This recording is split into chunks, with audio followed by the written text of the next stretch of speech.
Então, o vírus Epstein-Barr é um vírus que pertence à família dos vírus herpes, né? A família de vírus herpes ela é muito longa, muito extensa, tem vários vírus que constituem, né, que compõem essa família de vírus.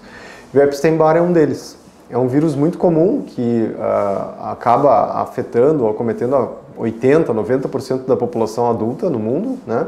A grande maioria das infecções pelo Epstein-Barr são assintomáticas, ou seja, não causam sintomas no paciente, né? Então passam despercebidas.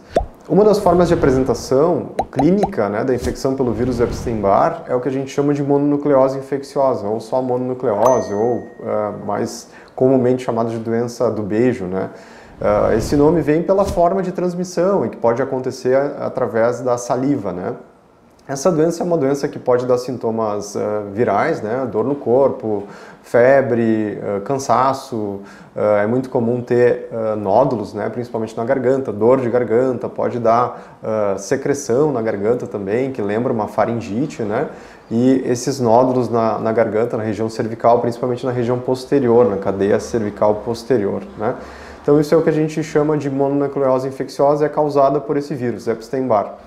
Esse vírus acabou ganhando notoriedade na parte da neurologia, principalmente nesse ano, por um artigo importante que foi publicado na Science em janeiro, né, pelos grupos de pesquisa, pelos pesquisadores da Universidade de Harvard.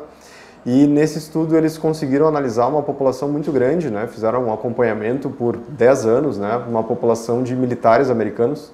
E aí eles conseguiram fazer um estudo muito interessante, muito detalhado, com várias análises, né, para tentar abordar uma hipótese que se tinha há muito tempo, da relação entre a infecção pelo vírus Epstein-Barr e a esclerose múltipla, né? Então, o que é a esclerose múltipla, né? A esclerose múltipla é uma doença importante, uma doença que é muito comum em pessoas jovens, né, principalmente mulheres em idade fértil, onde a gente tem uma inflamação, né, de várias regiões cerebrais, pode acontecer um envolvimento cerebral ou da medula, e essas lesões, elas são lesões inflamatórias e elas causam perda de função neurológica dependendo da região onde o cérebro foi envolvido. Então a gente pode ter sintomas muito diversos, pode ter alterações da fala, alterações da visão, alterações da força, da sensibilidade, do equilíbrio. Então, na verdade, qualquer alteração neurológica aguda pode acontecer na esclerose múltipla, né? E a gente até hoje não conhece a causa da esclerose múltipla, a gente ainda não sabe o que faz a doença começar, qual é o gatilho, né?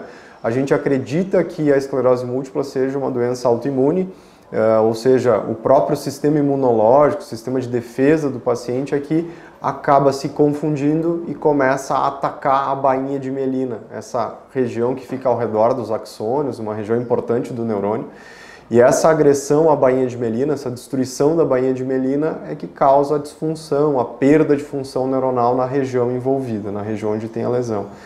E uma das hipóteses é que a infecção pelo vírus Epstein-Barr poderia ser o gatilho para o desenvolvimento da doença no longo prazo. E esse estudo avaliou exatamente essa relação. E ele acabou chegando muito próximo. É muito difícil a gente estabelecer uma relação causal nas doenças, né? É muito mais fácil a gente mostrar correlação, mas mostrar que uma coisa é causada pela outra é uma coisa mais difícil em geral. Mas esse estudo chegou muito perto e conseguiu mostrar que, sim, em pacientes, nesse acompanhamento ao longo do tempo, né, desses pacientes, os pacientes que foram...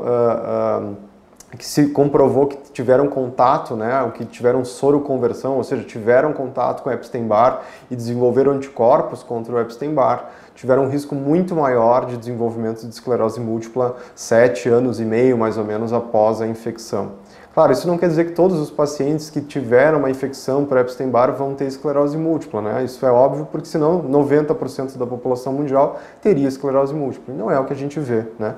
Então a gente não conhece todos os detalhes ainda, se é realmente o Epstein-Barr que é o gatilho para o início dessa doença, por que algumas pessoas acabam desenvolvendo a doença e outras não. Isso são pedaços desse enigma que a gente ainda não tem. Mas parece sim ter uma relação entre a infecção pelo Epstein-Barr e o desenvolvimento, ou pelo menos o aumento do risco do desenvolvimento de esclerose múltipla no longo prazo. O Epstein-Barr está relacionado com várias outras doenças também crônicas, né? Alguns tipos de câncer hematológico, linfomas.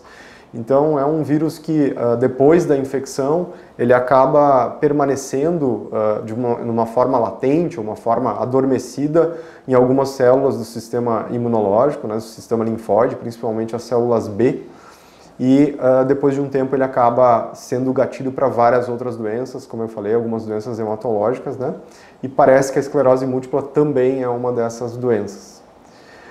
Falando um pouquinho mais sobre neuro, não é tão comum, mas a gente pode ter outras doenças também sendo associadas com o vírus Epstein-Barr na parte da neurologia, né? Alguns exemplos são encefalites, né? Mielites, lesões da medula, a própria síndrome de Guillain-Barré também pode ser associada com algumas infecções virais como o Epstein-Barr.